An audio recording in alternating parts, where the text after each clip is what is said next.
Ang dami pong punong mangga.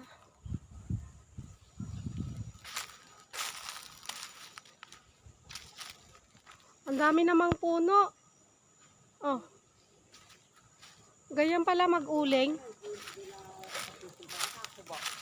Oh. Di mag-isa mo lang, Manong. Ganyan pala mag-uling. Ilang tumpok yan? Isa, dalawa, tatlo. Ilang araw, Manong? Araw din. 4. Yan. Umpisa bumaya. Surugay. Ganito po yung ginagawa nila. Ang nag-uling sila. Pero mag-isa niya lang gumagawa. Paano kasi sobrang sipag. Wala siyang kasama.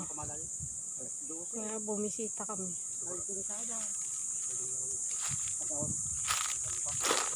Grabe, ang lalaki ng mga puno ng mangga dito. Ayan, oh.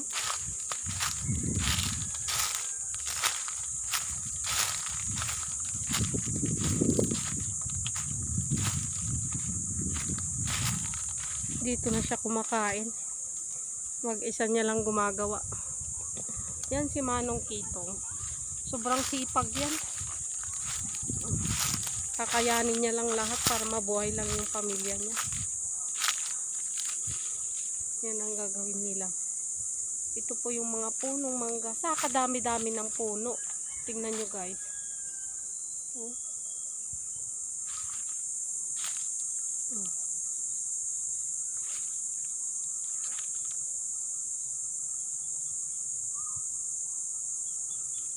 Ito pa yung ano, ginawa niya. Yan yung ginawa niya. Tatambakan niya. Siguro mga 3 araw bago siya mag-uling.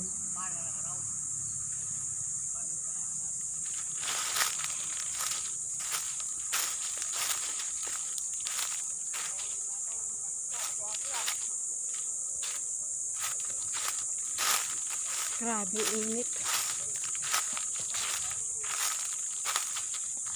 Papunta yan doon, Manong Kitong. Ah, may kalsada din, oh. Kay Palot yan? Manong Palot? Ay, kaluwag naman.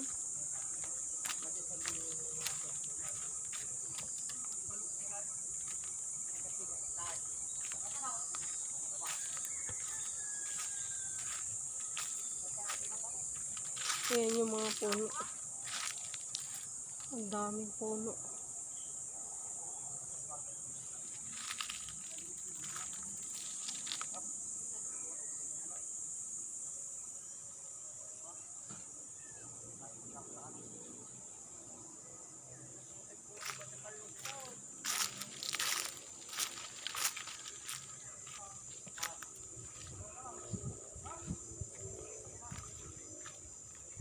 Kaluwang-luwang ng lote.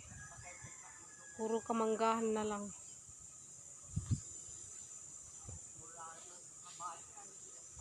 Yung iba, pinapaputol na lang.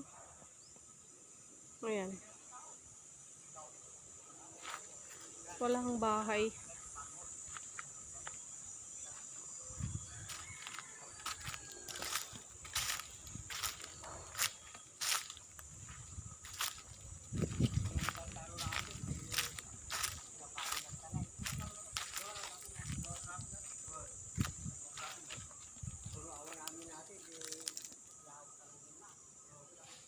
Namumunga din ito. Siguro i-sprayan nila pag namunga.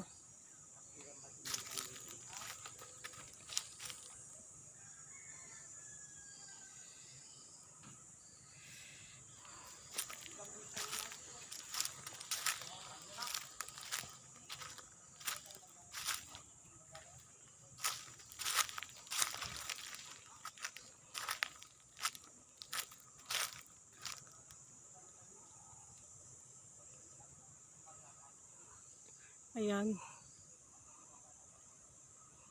Dami pong tanim.